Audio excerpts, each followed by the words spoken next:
क्या हो अगर बहुत सारे ज़ॉम्बी एक स्कूल में हमला कर दें? ये बच्चे किस तरह से अपनी जान इन ज़ॉम्बी से बचाएंगे, हम इस वेब सीरीज में देखेंगे। स्टार्टिंग में हम देखते हैं कुछ बच्चों को जो एक बिल्डिंग के टेरेस पर एक लड़के को बहुत परेशान कर रहे थे। ये बुली गैंग जिस बच्चे को परेशान कर रही थी उस लड़के का नाम था जिनशु।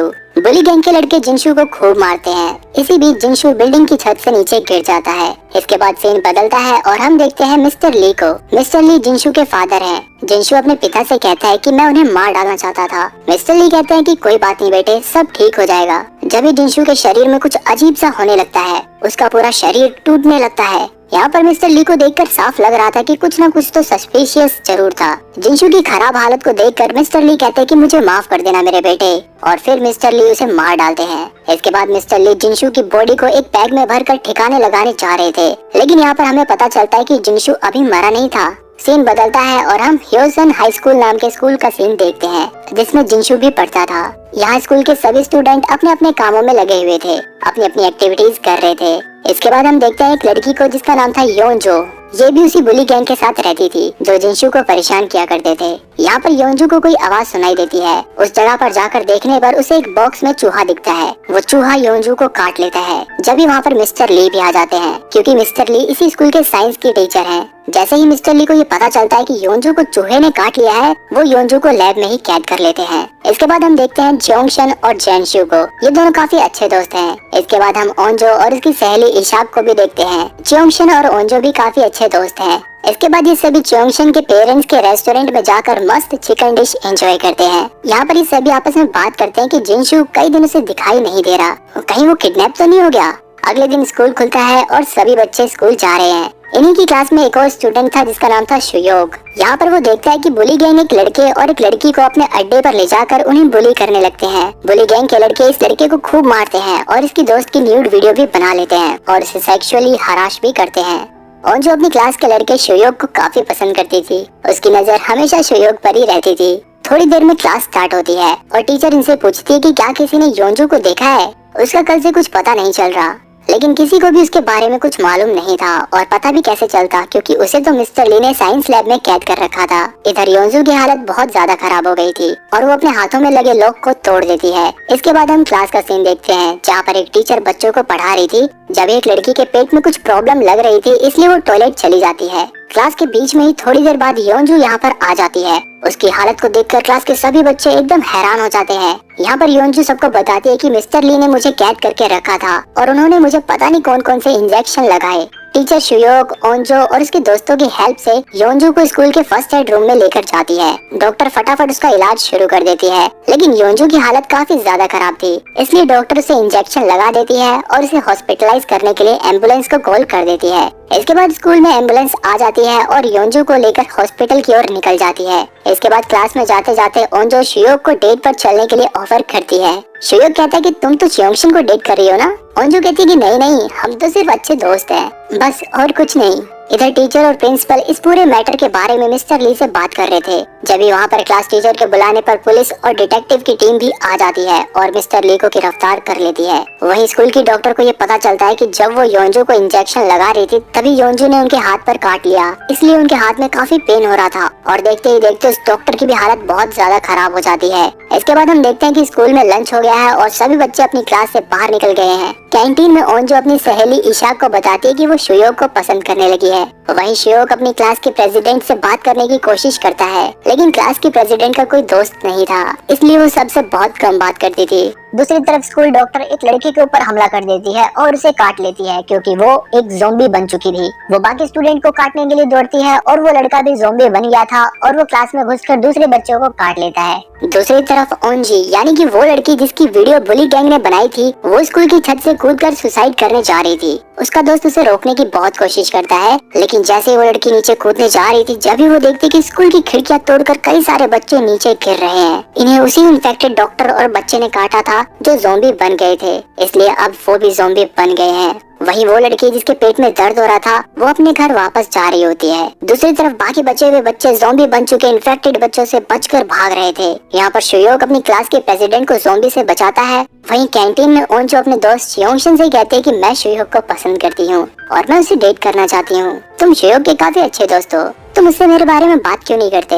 ये सुनकर चियोंगशन एकदम शॉक हो जाता है और बोलता है कि हम इतने अच्छे भी दोस्त नहीं हैं। मैं इस बारे में तुम्हारी कोई भी मदद नहीं कर सकता। जब भी इन्फेक्टेड होने की वजह से ज़ॉम्बी बने हुए स्टूडेंट एक दूसरे को काटते हुए कैंटीन की तरफ पहुंच जाते हैं। ओंजो ये सब देखकर काफी शॉक हो जाती है। जब भी एक ज़ॉम्बी उसके पास आ जाता है और यहीं पर एपिसोड 1 एंड हो जाता है। दूसरे एपिसोड की शुरुआत में हम देखते हैं कि स्कूल के बहुत सारे बच्चे ज़ॉम्बी बन चुके हैं। दूसरी तरफ स्कूल का प्रिंसिपल सभी टीचर्स को बुलाकर उनसे कहता है कि ये मामला हमें स्कूल के अंदर ही सुलझा लेना चाहिए था, इसमें हमें पुलिस को इन्वॉल्व नहीं करना चाहिए था। लेकिन क्लास टीचर उस सनकी प्रिंसिपल की बात नहीं मानती और बच्चों को अलर्ट करने के लिए अनाउंसमेंट रूम में ज़ॉम्बी से बचते हुए पहुंच जाती है। कैंटीन में भी ज़ॉम्बी ने हमला कर दिया था। ओंजो के पास एक ज़ॉम्बी आ गया था, लेकिन जैसे ही वो उसे काटता चियोंगशन ओंजो को बचा लेता है और यहाँ पर ज़ॉम्बी और बचे हुए स्टूडेंट के बीच में तगड़ी फाइट होती है। चियोंगशन ओंजो को ज़ॉम्बी से बचाते हुए अपनी क्लास में पहुंच जाता है। वहीं शुयोग प्रेसिडेंट को ज़ॉम्बी से बचाकर भाग रहा था और वो दोनों भी कीड़ी की मदद से उसी क्लास में ज़ॉम्बी से बचते हुए पहुंच जाते हैं। दूसरी तरफ योंजू को लेकर एम्बुलेंस हॉस्पिटल पहुंच जाती है। वहीं डिटेक्टिव मिस्टर ली से पूछताछ करते हैं तो उन्हें पता चलता है कि मिस्टर ली पहले एक साइंटिस्ट थे, बाद में वो एक टीचर बन गए और जब स्कूल के बच्चे उनके बेटे को रोज बुली करते थे तो उन्होंने अपने बेटे के डर को भगाने के लिए एक एक्सपेरिमेंट किया और एक चूहे को बिल्ली से खूब डराया। और कई दिनों तक डरने के बाद जब बिल्ली के लिए जो चूहे का डर था वो गुस्से में बदल जाता है, तब मिस्टर ली उस चूहे के डीएनए से इस खतरनाक वायरस को बनाते हैं। अपने बेटे का डर खत्म करने के लिए मिस्टर ली उस वायरस को अपने बेटे के अंदर डाल देते हैं ताकि उसका डर खत्म हो जाए, लेकिन उसकी वजह से उनका बेटा ज़ॉम्बी बन गया और उसने अपनी ही माँ को काट लिया। इसलिए मिस्टर ली उन सभी को क्वारंटाइन करके उनका इलाज करते थे।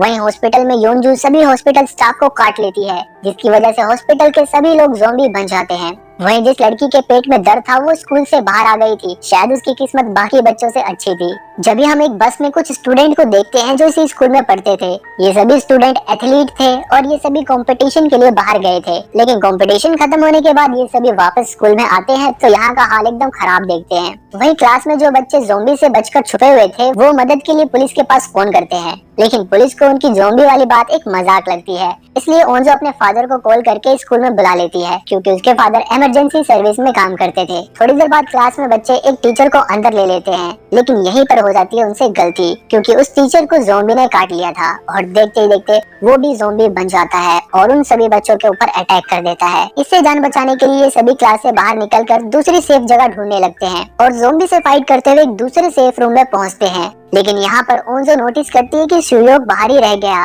उन सभी को लगता है कि शुयोग अब ज़ॉम्बी बन जाएगा। वहीं स्कूल की छत पर वो दोनों बच्चे ये सारा खौफनाक सीन देख रहे थे। वहीं दूसरी तरफ स्कूल के वॉशरूम में कुछ बच्चों के ऊपर ज़ॉम्बी अटैक कर देते हैं, लेकिन आर्चरी करने वाले बच्चे जो कंपटीशन से आए थे वो अपने भाई को ढूंढने के लिए यहीं पर रुक जाती है और अपनी कमाल की तीरंदाजी से उन ज़ॉम्बी को मार डालती है। वहीं क्लास टीचर अनाउंसमेंट रूम से अनाउंसमेंट करती है कि सभी बच्चे किसी सेफ जगह पर छुप जाएं। क्लास में ओंजो नोटिस करती है कि उसकी फ्रेंड इशाक का बॉडी टेम्परेचर भी काफी कम हो गया है। तभी इशाक ज़ॉम्बी बन जाती है और ओंजो के ऊपर अटैक कर देती है। चियोंगशन ओंजो को बचाने के लिए इशाक को खिड़की से धक्का दे देता है। ओंजो ये सब देखकर काफी सैड हो जाती है, क्योंकि इशाक उसकी सबसे बेस्ट फ्रेंड थी और वो अपने दोस्त के साथ बिताए सभी लम्हों को याद करने लगती है। अब ये जगह सेफ नहीं थी, इसलिए सभी पाइप की हेल्प से एक दूसरी जगह जाने का डिसाइड करते हैं। चियोंगशन एक एक करके सभी को अनाउंसमेंट रूम में भेजता है, जहाँ पर पहले से ही क्लास टीचर थी। सभी बच्चे चले जाते हैं, लेकिन ओंजो वहाँ से नहीं जाना चाहती थी। वो चियोंगशन से कहती है कि मुझे मर जाने दो, अब कोई भी नहीं बचा जिसके लिए मैं जिंदा रहूं। मेरी बेस्ट फ्रेंड भी मर गई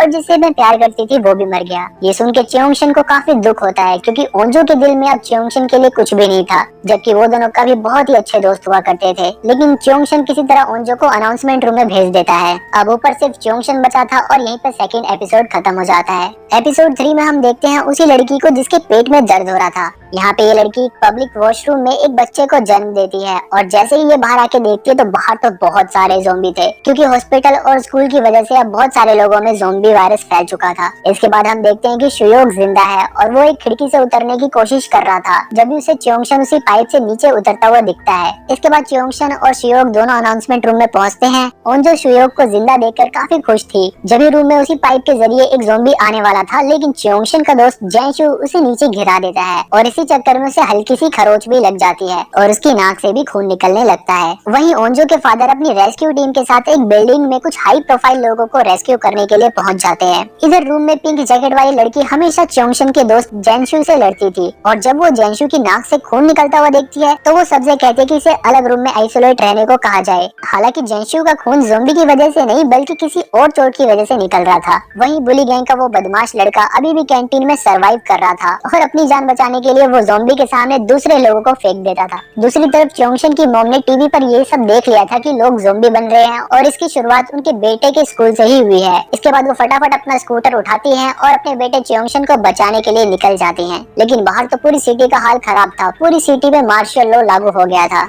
इसके बाद हम स्कूल के वॉशरूम का सीन देखते हैं जहाँ पर 4 बच्चे फंसे हुए थे। इसमें वो तीरंदाज भी थी जो अपने भाई को ढूंढ रही थी। वहीं च्योंगशन के दोस्त को आइसोलेशन रूम में काफी टाइम हो गया था लेकिन उसके अंदर ज़ोंबी के कोई भी सिम्टम्स नहीं आए थे। लेकिन वो पिंक जैकेट वाली लड़की जेनशु से बहुत चिढ़ती थी, इसलिए वो उसे ज़ोंबी बनाने के लिए ज़ोंबी के ब्लड को जेनशु की चोट पर लगा देती है, जिसकी वजह से थोड़ी देर बाद इन्फेक्शन फैलने की वजह से जेनशु भी ज़ोंबी बन जाता है और उन लोगों के ऊपर अटैक कर देता है। उन लोगों को वो नुकसान ना पहुँचाए इसलिए जेनशु खिड़की से कूद जाता है। यहाँ पर च्योंगशन अपने जिगरी दोस्त को ज़ोंबी बना हुआ देखकर काफी उदास हो जाता है। बाकी लोग भी काफी सैड थे क्योंकि जेनशु ने इन सबको कई बार ज़ोंबी से बचाया था। लेकिन पिंक जैकेट वाली लड़की को थोड़ी भी शर्म नहीं आ रही थी कि उसने जेनशु जैसे शरीफ लड़के को ज़ोंबी बना दिया। दूसरी तरफ हम उसी लड़की को देखते हैं जिसने पब्लिक वॉशरूम में बच्चे को जन्म दिया था। ये अपने बच्चे को ज़ोंबी से बचाते हुए च्योंगशन के रेस्टोरेंट पहुंचती है और अपने बच्चे को वहां पर रख के अपने आप को रस्सी से बांध लेती है क्योंकि अब ये भी इन्फेक्टेड हो गई थी और ये भी ज़ोंबी बनने वाली थी।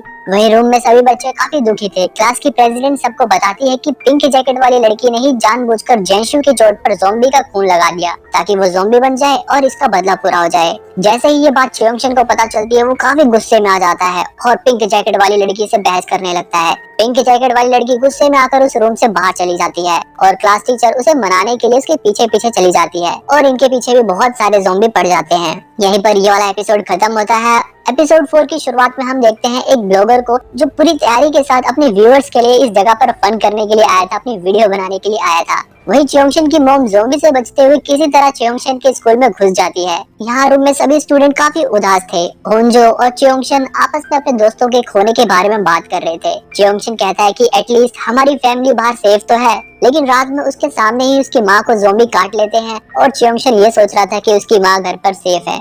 यहाँ सभी बच्चे धीरे धीरे उम्मीद हार रहे थे। दूसरी तरफ बुली गैंग का वो लड़का कैंटीन से बाहर आ जाता है। ये जितना बदमाश था शायद उतना ही हिम्मती भी था, इसलिए ज़ोंबी से लड़कर उनसे अपनी जान बचाकर किसी तरह प्रिंसिपल ऑफिस में पहुंच जाता है। इसके बाद मिस्टर ली और डिटेक्टिव का सीन देखते हैं जहाँ पर डिटेक्टिव मिस्टर ली से पूछता है कि तुमने ऐसा क्यों किया। मिस्टर ली उसे बताता है कि स्कूल के सभी बच्चे उसके बेटे जिनशु को हमेशा परेशान करते थे, जिसकी वजह से उसे हॉस्पिटल में भर्ती करना पड़ा। जब उसने प्रिंसिपल से इस बारे में शिकायत करी तो प्रिंसिपल ने उसकी बात को मजाक समझा और इस मैटर को बिल्कुल भी सीरियसली नहीं लिया। मिस्टर ली ने जिनशु का स्कूल चेंज करा दिया, लेकिन वो बुली गैंग के लड़के उसे ढूंढ ढूंढ कर परेशान करते थे और उसे मारते थे।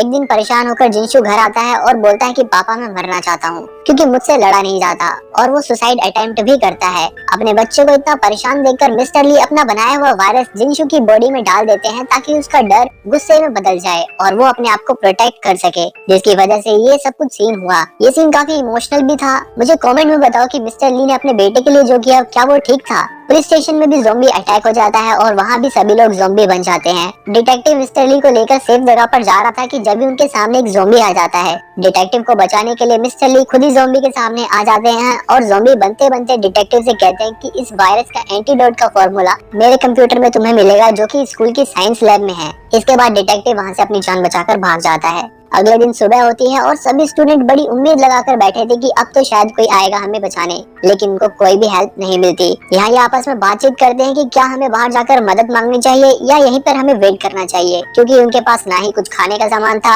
और ना ही कुछ पीने के लिए था। वहीं वॉशरूम में फंसे बच्चे ये डिसाइड करते हैं कि अब उन्हें वॉशरूम से बाहर निकलना चाहिए। वहीं रूम में च्योंगशन सबसे कहता है कि मदद मांगने के लिए हमें फोन चाहिए होगा। च्योंग उन्हें बताता है कि फोन हमें स्कूल के स्टाफ रूम में मिल जाएगा। दूसरी तरफ स्कूल की छत पर ओनजी उस लड़के को मारने लगती है क्योंकि उस लड़के ने उससे एक बात छुपाई थी कि बुली गैंग वालों ने उस लड़की की जो न्यूड वीडियो बनाई थी उन्होंने उसे अपलोड करके आज सुबह के लिए स्केड्यूल कर रखा था। वो वीडियो पब्लिश ना हो जाए इसलिए वो लड़की रूम में जाकर बुली गैंग के मोबाइल से वो वीडियो डिलीट करने का डिसाइड करती है और अकेले ही ज़ोंबी के बीच इस स्टाफ रूम में चली जाती है। वही च्योंगशन और सुयोग स्टाफ रूम से फोन लाने के लिए बाहर निकलते हैं। स्टाफ रूम में पहुंचकर वो देखते हैं कि वहाँ तो पहले से ही कोई है। इस लड़की के सामने इसकी वीडियो पब्लिश हो जाती है और ये गुस्से में आकर वहाँ पड़े सभी फोन्स को तोड़ने लगती है। जब एक फोन इन दोनों के पास आकर गिरता है और जैसे ही ये वो फोन उठाते हैं वो लड़की इन्हें देख लेती है और इनसे वो फोन छीनने लगती है। शोर सुनकर ज़ॉम्बी भी स्टाफ रूम में आने लगते हैं। वो फोन तो खराब था इसलिए च्योंगशन दूसरा फोन उठाकर भागता है और सुयोग अपनी जान बचाकर खिड़की से वापस रूम की तरफ जाता है। च्योंगशन के पीछे कई सारे ज़ॉम्बी पड़ जाते हैं।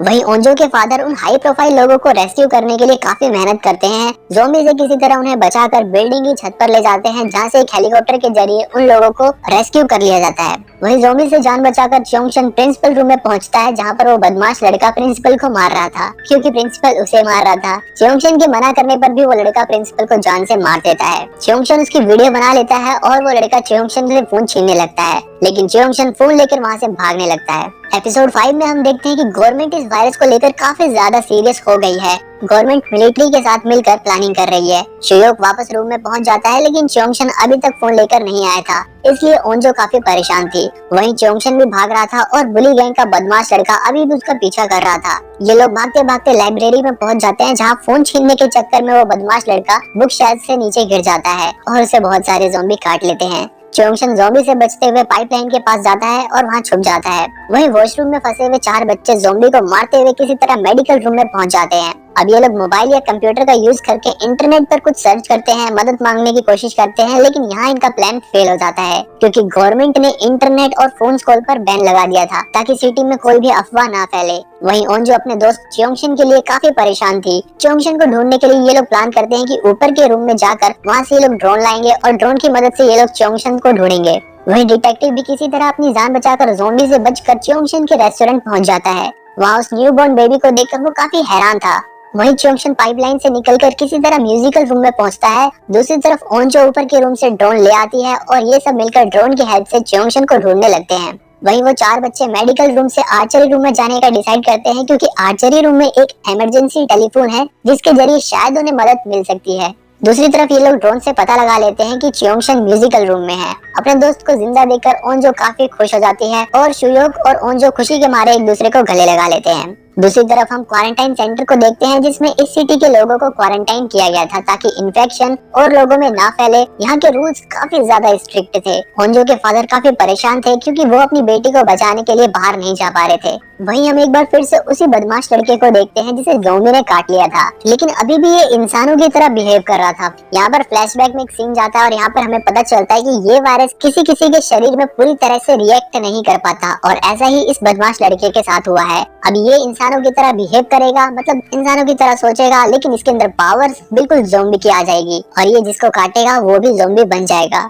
ये लड़का गुस्से में च्योंगशन को ढूंढने के लिए निकलता है क्योंकि च्योंगशन की वजह से ये ज़ॉम्बी बना और इसका ये हाल हुआ। एपिसोड 6 में हम देखते हैं कि अनाउंसमेंट रूम में सभी बच्चे काफी परेशान थे। क्लास के प्रेसिडेंट एक कमाल का प्लान बनाती है। फिर प्लान के अकॉर्डिंग सुयोग माइक पे ये बोलता है कि च्योंगशन तो जहाँ कहीं भी है वहीं पर रहे। इसके बाद ये लोग म्यूजिकल रूम के अपोजिट साइड के स्पीकर्स पर गाने चला देते हैं जिसकी वजह से ज़ॉम्बी आवाज सुनकर म्यूजिकल रूम के अपोजिट साइड पहुंच जाते हैं लेकिन एक ज़ॉम्बी बहरा था इसलिए वो यहीं पर रह जाता है। यहाँ ये लोग किसी तरह उससे बचकर म्यूजिकल रूम की तरफ बढ़ने की कोशिश करते हैं और सुयोग पीछे से उस बहरे ज़ॉम्बी से लड़ता है। यहाँ पर वो बदमाश लड़का भी आ जाता है और सुयोग से पूछता है कि च्योंगशन कहाँ है। सुयोग जब उससे कुछ नहीं बताता तो वो उस पर भी हमला कर देता है। जब भी वहाँ पर प्रेसिडेंट आती है और सुयोग को बचाने के लिए वो उस बदमाश लड़के से लड़ने लगती है। इसी बीच वो बदमाश लड़का प्रेसिडेंट को भी काट लेता है। गुस्से में सुयोग उस लड़के को 4थी मंजिल से नीचे ढकेल देता है। वहीं वो 4 बच्चे किसी तरह आर्चरी रूम में पहुंच जाते हैं लेकिन ज़ॉम्बी से बचते हुए उनमें से एक के पेट में चाकू लग जाता है। लेकिन उससे बड़ी समस्या ये थी कि वहाँ का इमरजेंसी फोन भी काम नहीं कर रहा था, मतलब इनका ये प्लान भी फ्लॉप हो जाता है। दूसरी तरफ ये सभी लोग म्यूजिकल रूम में च्योंगशन के पास पहुंच जाते हैं। सभी च्योंगशन से मिलकर काफी खुश होते हैं लेकिन जब उन्हें ये पता चलता है कि प्रेसिडेंट के हाथ पर उस बदमाश लड़के ने काट लिया है तो ये लोग काफी डर जाते हैं क्योंकि इन्हें लगता है कि अब ये भी ज़ॉम्बी बन जाएगी। वहीं क्वारंटाइन सेंटर में लोगों की जिंदगी काफी बदतर हो गई थी। ओंजो के फादर वहाँ से निकलकर अपनी बेटी को बचाना चाहते थे इसलिए वो वहाँ के गार्ड को मारकर उसकी ड्रेस पहनकर वहाँ से भाग जाते हैं। च्योंगशन कहता है कि प्रेसिडेंट को उस बदमाश लड़के ने काट लिया है और अब ये भी ज़ॉम्बी बन जाएगी और हम सभी के लिए खतरा बन सकती है। लेकिन शियोक कहता है कि नहीं, प्रेसिडेंट को जिसने काटा वो ज़ॉम्बी नहीं बना था, इसलिए प्रेसिडेंट भी ज़ॉम्बी नहीं बनेगी। शियोक प्रेसिडेंट को पसंद करता था और वो ये नहीं चाहता था कि प्रेसिडेंट बाहर खतरे में जाए, लेकिन फिर भी ये लोग रिस्क नहीं लेना चाहते थे, इसलिए शियोक प्रेसिडेंट को अपने ही हाथों में बांध लेता है ताकि अगर वो इन्फेक्टेड भी हो तो वो और किसी को नुकसान ना पहुंचाए। यहाँ पर ये सभी बच्चे भूख प्यास से तड़प रहे थे। वहीं हम देखते हैं कि पिंक जैकेट वाली लड़की आराम से एक रूम में बैठ रखी है जिसमें बहुत सारी खाने पीने की चीजें हैं। वो खुद तो मजे से खा पी रही है, लेकिन अपने चिड़चिड़ेपन की वजह से वो दूसरों के बारे में बिल्कुल भी नहीं सोचती। बाकी लोग भले ही भूख से मर रहे हैं, उसे कोई फर्क नहीं पड़ रहा था। एपिसोड 7 में हम देखते हैं कि शियोक क्लास की प्रेसिडेंट को बता देता है कि वो उससे प्यार करता है, लेकिन उससे कहने से डरता था क्योंकि शियोक पहले लड़ाई झगड़ा करता था और प्रेसिडेंट क्लास की टॉपर थी। प्रेसिडेंट नामरा कहती है कि अब इन सब बातों का क्या फायदा, अब तो हम मरने वाले हैं, लेकिन वो कैमरे में कन्फेस करती है कि वो भी शियोक से प्यार करती है। वहीं हम देखते हैं ओंजी को, जिसकी शुरुआत में वीडियो बनाई गई थी जहाँ पर हमें पता चलता है कि इसे भी ज़ॉम्बी ने काट लिया था, लेकिन अभी तक ये भी ज़ॉम्बी नहीं बनी है। मतलब उस बदमाश लड़के की तरह इसके भी शरीर में वायरस पूरी तरह से फैल नहीं पाया है और ये भी आधा इंसान और आधा ज़ॉम्बी बन गई है। ऐसा ही क्लास की प्रेसिडेंट के भी साथ हुआ है और वो भी ज़ॉम्बी के काटने के बाद पूरी तरह से ज़ॉम्बी नहीं बन पाई है। मतलब अब इस तरह के टोटल 3 लोग थे, एक वो बदमाश लड़का, दूसरी वो लड़की और तीसरी प्रेसिडेंट नामरा। अब प्रेसिडेंट नामरा में भी ज़ॉम्बी की शक्तियाँ आ गई हैं। वो भी ज़ॉम्बी की तरह हल्की सी भी आवाज को सुन लेती है और उनसे कहती है कि अब हमें यहाँ से चलना चाहिए, यहाँ पर काफी खतरा आने वाला है। इसके बाद ये सभी लोग स्कूल की छत पर जाने का प्लान करते हैं। वहीं हम देखते हैं डिटेक्टिव को, जो रेस्टोरेंट में था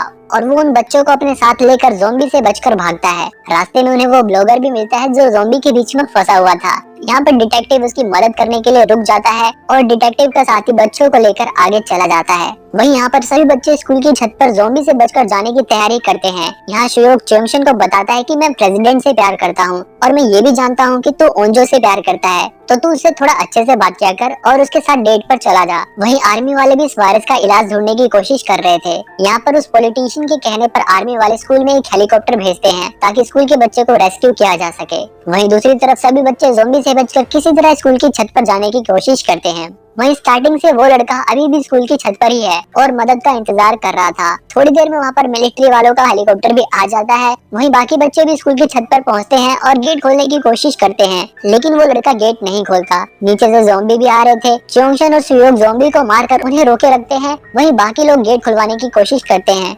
मिलिट्री वाले भी आ जाते हैं और उस लड़के से पूछते हैं कि नीचे और कोई तो नहीं बचा, लेकिन वो लड़का मना कर देता है। जब भी नीचे से वो बदमाश लड़का भी आ जाता है और च्योंगशन को मारने लगता है। जब ही एन मौके पर प्रेसिडेंट उस बदमाश लड़के को उठाकर नीचे फेंक देती है, क्योंकि प्रेसिडेंट में भी उसी की तरह ज़ॉम्बी की बहुत सारी शक्तियाँ आ गई हैं। वहीं ओंजी अपने स्कूल को बिल्कुल भी पसंद नहीं करती थी, क्योंकि यहाँ पर उसके साथ हमेशा गलत किया गया था, इसलिए वो गुस्से में आकर अपनी क्लास को आग लगा देती है। आग लगाने की वजह से फायर अलार्म्स बजने लगते हैं और सभी इमरजेंसी डोर्स खुल जाते हैं, जिसकी वजह से छत का भी गेट खुल जाता है और ये सभी लोग छत पर पहुंच जाते हैं। लेकिन यहाँ पर तब तक बहुत देर हो गई थी, आर्मी वालों का हेलीकॉप्टर जा चुका था। वहीं ओंजी साइकिल लेकर स्कूल से बाहर चली जाती है। वहीं डिटेक्टिव उस ब्लॉगर के साथ एक घर की छत पर बैठा था। जब भी डिटेक्टिव का साथी एक बस लेकर आता है और उस बस में ये सभी बचकर यहाँ से भाग जाते हैं। वहीं स्कूल की छत पर अभी भी बच्चे मदद का इंतजार कर रहे थे और रात होने वाली थी, इसलिए ये लोग छत पर ही आग जला लेते हैं। वहीं डिटेक्टिव की गाड़ी से ओंजी टकरा जाती है और मौके पर ही वहाँ पर मिलिट्री वाले भी पहुँच जाते हैं और उन सबको रेस्क्यू कर लेते हैं।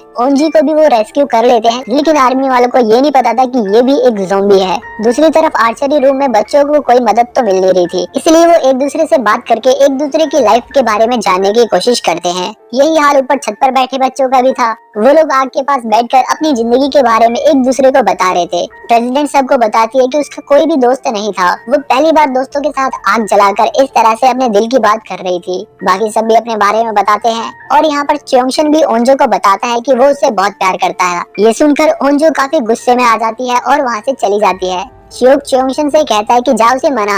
फिर यहाँ च्योंगशन कहता है कि हाँ, ये सच है कि मैं तुझसे बहुत प्यार करता हूँ, पर ये जरूरी नहीं कि तू भी मुझसे प्यार करे। मेरे लिए इतना ही काफी है कि मैं तुझसे प्यार करता हूँ। वहीं पिंक जैकेट वाली लड़की को वो कैमरा मिलता है जिसमें सभी बच्चों ने अपनी फैमिली के बारे में कुछ न कुछ कहा था। कैमरे में वो च्योंगशन की एक वीडियो देखती है जिसमें वो जेंशु के बारे में बता रहा था कि वो अपनी दादी का अकेला सहारा था और अब वो नहीं रहा। उसकी दादी को ये बात मत बताना, वरना वो बर्दाश्त नहीं कर पाएंगी। ये बात सुनकर पिंक जैकेट वाली लड़की को बहुत पछतावा होता है। उसे बहुत बुरा लगता है कि उसने एक शरीफ लड़के को ज़ॉम्बी बना दिया जो अपनी दादी का अकेला सहारा था। वो लड़की रोने लगती लगती है। यहाँ पर सीन एक बार फिर से फ्लैशबैक में जाता है और हमें पता चलता है कि जब ये लड़की अनाउंसमेंट रूम में सबसे बहस करके वहाँ से भागी थी, तभी इसके पीछे क्लास टीचर भी आई थी और इनके पीछे ज़ॉम्बी पड़ जाता है। टीचर इस लड़की को ज़ॉम्बी से बचाने के लिए खुद ज़ॉम्बी के सामने आ जाती है और खुद ज़ॉम्बी बन जाती है। लेकिन ज़ॉम्बी बनते बनते टीचर इस लड़की से कहती है कि तुम अपनी क्लास के बाकी बच्चों की मदद जरूर करना। अब ये लड़की बाकी बच्चों की मदद करने के लिए उन सभी के लिए एक बैग में खाना भरकर ले जा रही थी,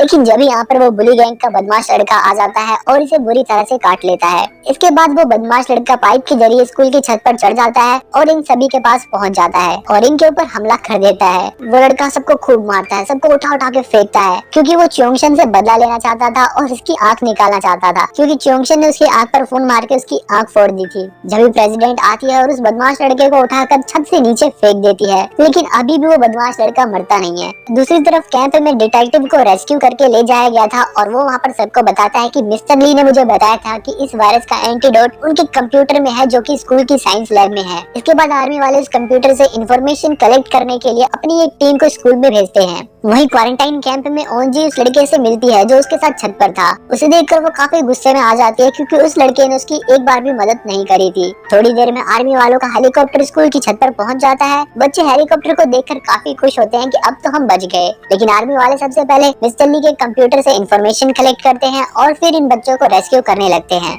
वहीं कैंप में ओंजी ने इस लड़के को काट लिया था, क्योंकि आर्मी वालों को पता चल जाता है कि वो लड़की ज़ॉम्बी थी। यहाँ आर्मी का हेड समझ जाता है कि कुछ लोगों में ज़ॉम्बी बनने के बाद भी उनके शरीर में इसके सिम्टम्स दिखाई नहीं देते, इसलिए वो स्कूल में पहुंची टीम को उन बच्चों को रेस्क्यू करने से रोक देता है, क्योंकि उन्हें ऐसा लगता है कि क्या पता उन बच्चों में भी कोई ऐसा ही ज़ॉम्बी हो और उसके अंदर सिम्टम्स दिखाई ना दे रहे हो। अब आर्मी वाले उन बच्चों को छोड़कर यहाँ से जाने लगते हैं। सभी बच्चे उनके सामने गिड़गिड़ाते हैं कि हमें भी अपने साथ ले चलो, लेकिन वो नहीं मानते और वहाँ से चले जाते हैं। अब यहाँ सभी बच्चे काफी उदास हो जाते हैं, क्योंकि अब इनके पास कोई भी उम्मीद नहीं बची थी। अब इन्हें कोई भी बचाने वाला नहीं बचा था। आर्मी वालों को मिस्टर ली के कंप्यूटर से जो डाटा मिला था उसमें इस वायरस का एंटीडोट तो था नहीं, बस उसमें एक वीडियो थी जिसमें मिस्टर ली ने ये कहा था कि अगर इन ज़ॉम्बी से छुटकारा पाना चाहते हो तो उन्हें जला दो। वहीं स्कूल में बारिश होने लग गई थी। सभी बच्चे खूब रो रहे थे कि अब तो सब कुछ खत्म हो गया, लेकिन च्योंगशन हिम्मत नहीं हारता और कहता है कि हमें कोई बचाने तो आने वाला है नहीं, इसलिए अब हमें खुद से अपने आप को बचाना होगा। वो एक प्लान बनाता है और प्लान के अकॉर्डिंग बारिश की आवाज का फायदा उठाकर वो ज़ॉम्बी से बचते हुए बास्केटबॉल रूम की तरफ बढ़ते हैं।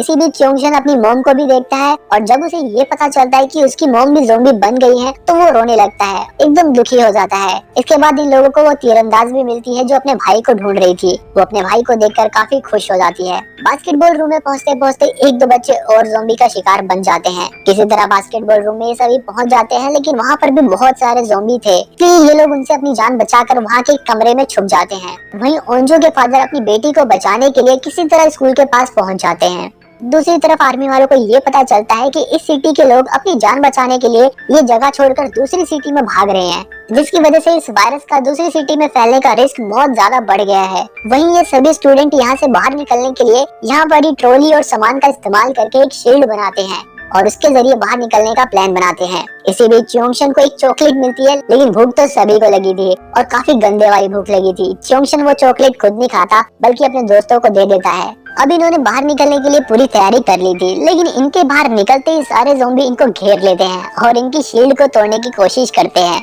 इसी बीच इनकी क्लास का एक और लड़का ज़ॉम्बी बन जाता है। वहीं गवर्नमेंट और आर्मी को ये पता लग गया था कि अब इस वायरस का कोई भी इलाज नहीं है और लोग भी इधर उधर भाग रहे थे तो वायरस ना फैले, इसलिए ये लोग प्लान बनाते हैं कि इस सिटी में जितने भी ज़ॉम्बी हैं उनको 3 जगह पर इकट्ठा किया जाएगा और उन पर बम गिराकर उन ज़ॉम्बी को मार दिया जाएगा। दूसरी तरफ ये स्टूडेंट बाहर नहीं निकल पा रहे थे। ओंजो गेट खोलने की कोशिश करती है, लेकिन गेट तो बाहर से बंद था। जब भी मौके पर वहाँ पर ओंजो के फादर उसे ढूंढते हुए वहाँ पर आ जाते हैं और उन सभी को बाहर निकाल लेते हैं। ओंजो अपने फादर को देखकर बहुत खुश होती है। इसके बाद ये लोग सिटी से बाहर निकलने के लिए पहाड़ी की तरफ जाते हैं, लेकिन जब भी सभी लोगों को बहुत सारे ज़ॉम्बी घेर लेते हैं। इन लोगों को ज़ॉम्बी से बचाने के लिए ओंजो के फादर ज़ॉम्बी का ध्यान अपनी ओर करते हैं और बाकी सभी लोग मौका पाकर वहाँ से बाहर निकल जाते हैं। ओंजो के फादर उन सभी को बचाने के लिए अपने आप को ज़ॉम्बी से कटवा लेते हैं। ओंजो अपने फादर को ज़ॉम्बी बनता हुआ देखकर रोने लगती है। इसके बाद ये सभी लोग ज़ॉम्बी से बचकर एक बिल्डिंग में पहुंच जाते हैं, लेकिन उस बिल्डिंग में भी बहुत सारे ज़ॉम्बी थे और उनसे बचने के लिए ये लोग बिल्डिंग के बाहर की दीवार पर जाकर बैठ जाते हैं।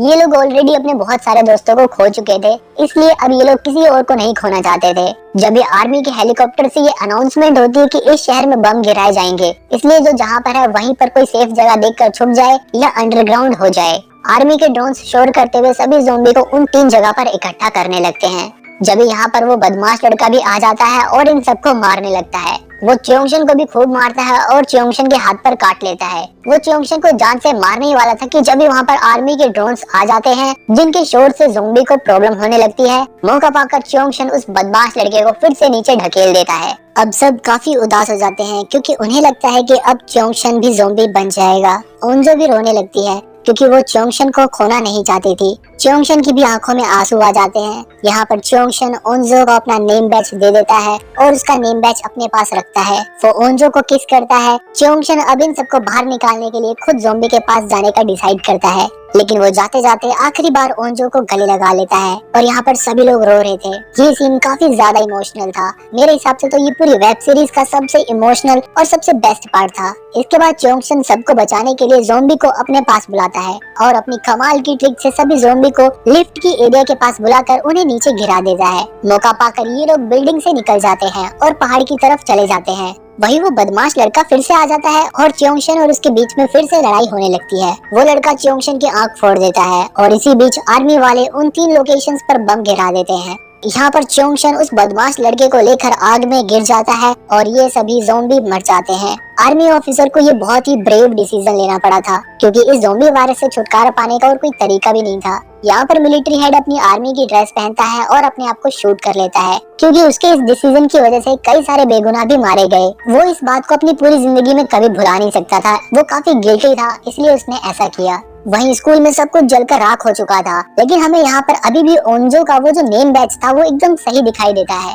यहाँ ओंजो को ऐसा लग रहा था कि शायद च्योंगशन अभी जिंदा है, इसलिए ये सभी ओंजो के कहने पर दोबारा से स्कूल में जाकर च्योंगशन को ढूंढते हैं, लेकिन उधर उन्हें कोई नहीं मिलता। ओंजो रोने लगती है क्योंकि जब तक च्योंगशन जिंदा था उसने कभी भी च्योंगशन के प्यार को नहीं समझा, लेकिन उसके जाने के बाद ओंजो उसके प्यार को समझ चुकी थी। इसके बाद ये सभी बच्चे वहाँ से चले जाते हैं। दूसरी तरफ आर्मी ऑफिसर शहर में बिल्डिंग को चेक कर रहे थे कि कहीं कोई ज़ोंबी बच तो नहीं गया। यहाँ पर आर्मी वालों को मिस्टर ली का बेटा जिनशू और उसकी बीवी भी मिलती है, जिसे वो लोग अपने साथ लेकर चले जाते हैं। वहीं बाकी सभी स्टूडेंट जंगल से वापस सिटी में आ गए थे, लेकिन यहाँ पर प्रेसिडेंट नामरा को ये पता चलता है कि उनके पीछे बहुत सारे ज़ोंबी आ रहे हैं। इसके बाद वो सभी लोग वहाँ पड़े सामान को लेकर ज़ोंबी से लड़ने के लिए तैयार हो जाते हैं। जैसे ही ज़ोंबी आते हैं ये लोग उनसे लड़ने लगते हैं, लेकिन इसी बीच ज़ोंबी तीरंदाज के भाई को काट लेता है और वो भी ज़ोंबी बन जाता है। यहाँ पर प्रेसिडेंट एक बार फिर से उन लोगों को ज़ोंबी से बचाती है। सभी यहाँ से जाने लगते हैं, लेकिन प्रेसिडेंट के अंदर का वायरस उस पर हावी होने लगता है, जिसकी वजह से प्रेसिडेंट अपनी बॉडी पर कंट्रोल नहीं कर पा रही थी और वो किसी को नुकसान ना पहुँचा दे, इसलिए वो उनसे अलग हो जाती है। इसके बाद ये सभी लोग आर्मी वालों के पास पहुँच जाते हैं। यहाँ पर सभी लोग अपने चाहने वाले को याद कर रहे थे। ओंजो अपने फादर को याद कर रही थी, तीरंदाज वाली लड़की अपने भाई को याद कर रही थी, लेकिन शुयोक अपने प्यार प्रेसिडेंट को याद नहीं कर रहा था, बल्कि वो अपने पक्के दोस्त च्योंगशन को याद कर रहा था। और याद भी क्यों ना करे, क्योंकि च्योंगशन की वजह से ही आज ये लोग जिंदा हैं। च्योंगशन ने हर बार अपनी जान पर खेलकर इन लोगों को ज़ोंबी से बचाया। हर बार वो हर लड़ाई में च्योंगशन सबसे आगे रहता था और इन लोगों को ज़ोंबी से बचाता था। अगर आज ये लोग यहाँ पर हैं तो सिर्फ च्योंगशन की ही वजह से है। अब ये सभी रेस्क्यू सेंटर में ही रहते हैं और धीरे धीरे काफी समय बीत जाता है और अब सब कुछ नॉर्मल भी हो चुका था। यहाँ पर हम एक बार फिर से ओंजो को देखते हैं जो कैंप की दीवार को फांद कर वापस पहाड़ी पर जाती है और वहाँ पर एक पेड़ होता है जिस पर मरे हुए लोगों के नाम लिखे हुए होते हैं। यहाँ पर च्योंगशन का भी नाम होता है। ओंजो उनके नाम के आगे बहुत सारी खाने पीने की चीजें रखती है। यहाँ से जाते हुए ओंजो एक बार अपने स्कूल को देखती है। यहाँ पर उसे अपने स्कूल की छत पर आग जलते हुए दिखाई देती है, जिसे देखकर वो हैरान हो जाती है और वो वापस कैंप में जाकर ये बात शुयोक को बताती है और वो शुयोक से अगले दिन वापस उसी जगह पर चलने को कहती है। शुयोक बाकी लोगों को भी बुला कर लाता है और ये सभी लोग अगले दिन इसी समय आकर स्कूल की तरफ देखते हैं तो इन्हें स्कूल की छत पर आग जलते हुए दिखती है। इन्हें लगता है कि शायद प्रेसिडेंट नामरा अभी भी जिंदा है। ये सभी उसे ढूंढने के लिए वापस स्कूल की छत पर जाते हैं। स्कूल की छत पर पहुंचते ही जैसा कि इन्होंने सोचा था वहाँ पर प्रेसिडेंट थी। प्रेसिडेंट ने ज़ोंबी बनने के बावजूद अपने शरीर पर अच्छे से काबू कर लिया था। वो बहुत खुश थी कि इन जैसे लोग उसके दोस्त बने, लेकिन अब वो उनके साथ नहीं जा सकती थी। वो कहती है कि यहाँ पर मेरे जैसे और भी लोग हैं। अगले ही पल वहाँ पर कोई आता है और प्रेसिडेंट उन सभी को गुड बाय बोलकर बिल्डिंग के नीचे कूद जाती है। अब छत पर कौन आया था जिसे देखकर ये लोग इतने शॉक हो जाते हैं, यहाँ पर हमें नहीं बताया गया है। शायद इसके आगे की कहानी हमें अगले सीजन में देखने को मिले, क्योंकि इस सीजन में कई सारे सवालों के साथ इस सीरीज को एंड किया गया है। जैसे वो नेम बैच बिल्कुल सही सलामत था, हो सकता है च्योंगशन अभी जिंदा हो, और एपिसोड के आखिरी में ये लोग किसको देखकर शॉक हो गए थे। ऐसे बहुत सारे सवाल हैं जिनके जवाब हमें अगले सीजन में देखने को मिलेंगे। इस वीडियो को बनाने में बहुत मेहनत लगी है। अगर आपको ये वीडियो पसंद आए तो प्लीज लाइक करना और कमेंट में मुझे बताना कि आपको सबसे बेस्ट पार्ट कौन सा लगा।